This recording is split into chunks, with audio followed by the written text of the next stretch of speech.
What happens when raw talent meets Hollywood's rigid beauty standards? For Kathy Bates, the answer was painful rejection even from a role she originated. This isn't just another story of industry bias, it's a gut-punching reminder of how superficial norms can suffocate brilliance. Kathy Bates and the Kiss That Never Was. Hollywood's ugly obsession with beauty. A cultural commentator. It's impossible to ignore the profound irony at the heart of Kathy Bates' recent revelation.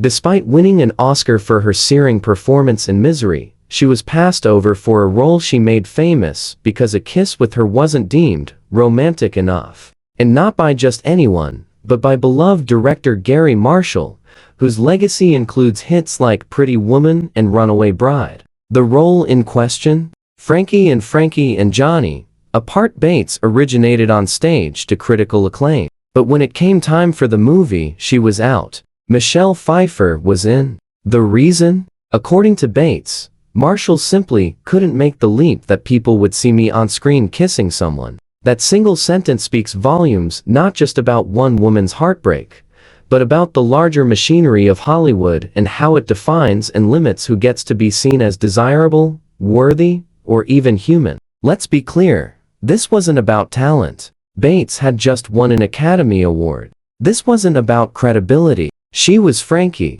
It was about appearance. More specifically, it was about a centuries-old cinematic disease that still lingers in the arteries of modern entertainment, the idolization of beauty and the erasure of those who don't conform. Bates didn't just lose a role. She lost a rare opportunity to be seen as a romantic lead, a role type she'd spent her career being denied. When Marshall cast Pfeiffer opposite Al Pacino, the message was unmistakable.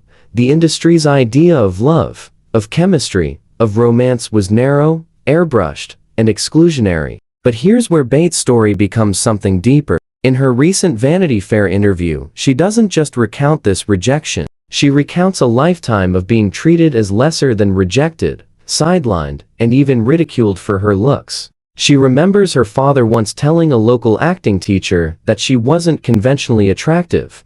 She recalls a British journalist bluntly asking Aidan Quinn, her co-star in At Play in the Fields of the Lord, whether it was believable that someone like him could be married to someone like her. Bates' response to these moments is heartbreakingly human. She admitted to locking herself in a room and sobbing, a kindergartner, after that press conference. And yet, she kept showing up. She kept acting. She kept doing the work. That resilience is what makes Bates more than just a survivor of Hollywood's toxic beauty culture.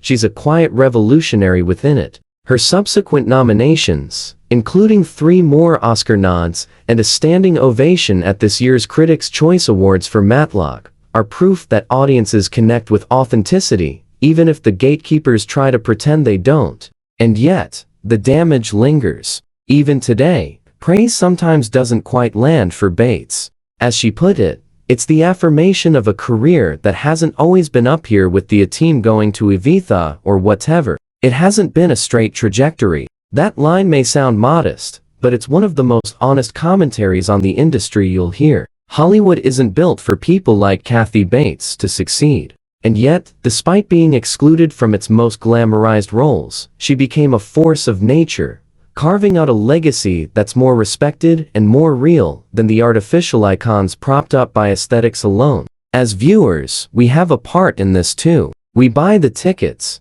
we stream the shows, and maybe, just maybe, it's time we start asking ourselves, what kind of love stories are we willing to believe? And who gets to be seen in them? Kathy Bates deserved that kiss. Not just because she earned it, but because we all need to see a world where love isn't filtered through the lens of a photoshopped ideal. A world where passion, pain, and humanity belong to everyone. Even the women Hollywood says aren't romantic enough.